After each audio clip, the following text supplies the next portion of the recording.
Folks, our first on-demand workshop, How to Become a Coffee Consultant, is now available for you to learn at your own pace for just €50, and it comes with a certificate upon completion. Go to mapitforward.coffee/workshops or click the link in the show notes for more details. Support this podcast by supporting our sponsors. Welcome to the Daily Coffee Pro by Map It Forward, friends. I'm your host, Lee Safar, and this is episode 1 of a new 5-part series. And today, joining us for the first time on the Daily Coffee Pro podcast, we have Marianella Baez Jost. Welcome to the podcast, Marianella. Thank you, Lee. Thank you for having me. It's an honor to join you in your podcast, and thank you for the amazing job that you do with telling and sharing the reality of the coffee industry in your platform. Thank you for your very kind words. We are very lucky to have you on the podcast because we're going to talk about something we've never talked about on the podcast. But I am 110% confident that people are going to actually go, oh, I never thought about it from this perspective. This series is going to be about direct trade from the perspective of the producer. And when you and I were talking about what conversation we were going to have, this really did come up as like an obvious thing for us to explore because we're never seeing that conversation happening anywhere, whether it's on LinkedIn or social media or on any other podcasts. And so you give people a bit of a background about what you do, and then we are going to explore what direct trade is as we kick off this series. Okay, well, great. I'm going to go back to the reason why I'm in coffee is because I was pursuing a dream. It was just a dream of going back to my home country, Costa Rica, and owning a coffee farm. But it was a very naive dream because I wasn't at all in the coffee industry, and my family is not in the coffee industry. So I went in with my husband and we moved to Costa Rica and started a farm from scratch, from literally ripping the old trees to start figuring out what varietals we were going to plant and what we were going to do with our land, and started from the ground up, really. And that was our learning curve. And the one thing that I've come to realize that I am a very fortunate person because I am a coffee producer by choice, not by destiny. It's a very different situation for me. I've fallen in love with coffee. I've fallen in love with following the bean because I'm also fortunate to be able to realize direct trade with our Team Farmers Project. And so I get to see the full cycle. And my experience really kind of allows me to see behind the curtains of each part of the cycle. And it is an honor for me to say I am a coffee producer. And that hat is really big for me because it is by choice. It's not by destiny. But I do feel compelled, and I feel a huge sense of responsibility to be the voice. And it's a privilege to be the voice for a producer. And I can say I know what it is because I have lived it and I live it every day. I manage my own farm and it's been 10 years. And so I'm happy to share that point of view and tell, the audience, your audience, what it is like to be in the shoes of a producer and how does the market look from the ground up. And Farmers Project is your project. Can you tell us a little bit about what that is? Sure. Everything started with Café con Amor, which is my farm. And that's coffee with love because that was the only thing we knew we were going to add for sure. Everything else was a learning experience. When we started our direct trade journey, the first challenge we realized was that we were a small farm, and with a small production, you cannot even achieve exporting because you're bound by a certain amount of volume. So it's feasible, economically feasible. And what's that volume? Well, a container. So we started Farmers Project with other farmers that we had met through networking and through actually opening our own home and our farm to have agronomists come and give us talks, and other people that had more experience teach us about seedlings and varietals. And so we we started a group, kind of our own network of just sharing practices, and we invited them to the idea of achieving direct trade. Out of 12 people we invited, we only ended up with 2, and that's how we started Farmers Project, the first export 8 years ago. Wow. When we say direct trade, tell us what direct trade is, because it's got so many iterations. Yes, I agree. If we simplify, let's just go back to a farmer's market. Where is or any kind of commerce market? What is direct trade? Is the producer or the maker selling to the buyer? That's it. It's a very simple transaction.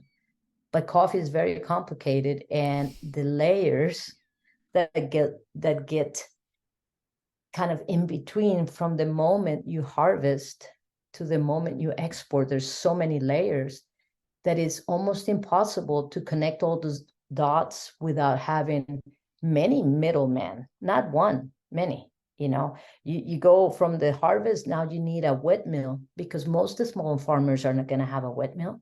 And then you go from the wet mill to a warehouse, because you got to package or actually sack your coffee to let it rest before you go to a dry mill. So for a month and a half, you need warehousing. And a lot of people don't have a shed big enough to put their harvest in there.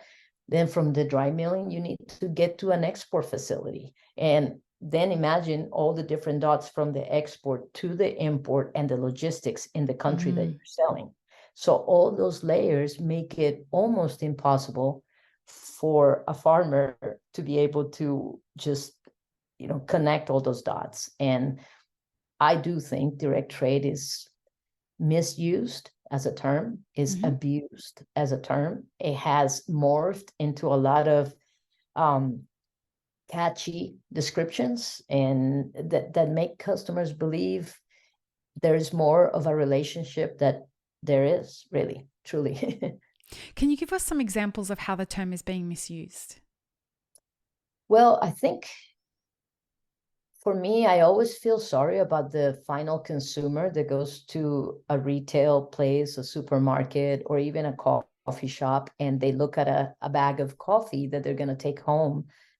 And there's so much on that bag telling you that, it's not only direct trade, that they know the producer, that there's a story on the farm, there's statistics and some information about that geographic location. It's almost like a data sheet on a bag, right? All in the name of transparency. Exactly. But the reality is that information has traveled through all those layers, and it is very confusing. And so when people look at direct trade, they believe that business where they're buying that coffee from really went and bought the coffee from the farm. And it can be direct trade, it could be just fair trade, sourced directly from the origin. I mean, all kinds of different words, like I said, catchy words that people believe, like, okay, they have a business relationship with the farmers. And it's far from the truth. And I have so many people that ask me, Marianella, what's the coffee what should I look for? And I said, on the label, you're going to read what they can market the best. But if you are lucky enough to talk to the business owner or the roaster and actually have a conversation, ask those questions that are on the label, you'll figure out if it's real or not, if they know anything about that coffee or not. And it's a tough decision, and it's a tough market, a tough process for a consumer to buy what's real direct trade. Why don't we have a direct trade certification? Certifications are another complicated topic. I think certifications are born with a very good intention. On paper, if you read certifications, they sound wonderful. It almost like it's a story that builds the solution, and everybody's going to be happy at the end. But in reality, I have a totally different perspective and view of certifications. First of all, certifications leave small farmers out because we can't afford them. It'll Yeah. never pay to have a certification because, first of all, we're not, for the most part, the small farmers are not being the ones selling that last point. Certification is an added value for that last person that's selling the coffee to the roastery or the big retail box customer. But so first of all, I think that certifications also are overused because the auditing of those certifications, especially after COVID, is not even happening.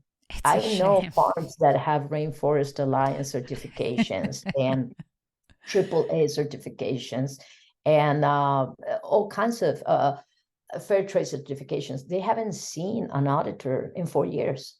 So really, That's I mean, wild.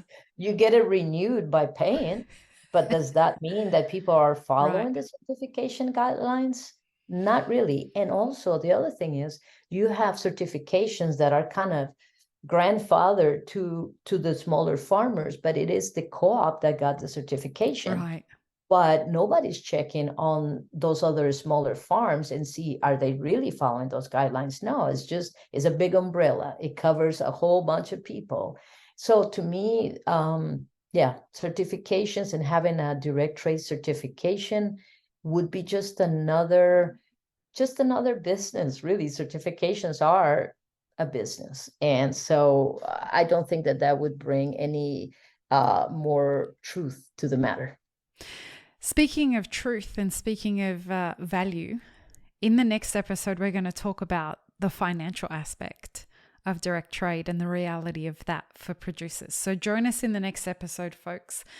This one is going to perhaps shed a little bit of light on why direct trade isn't so great for the coffee producer, or the idea of the way it's produced. So join us in the next episode. Thank you, Marianella. Peace, love, and peanut butter, everybody. Have an amazing rest of your day.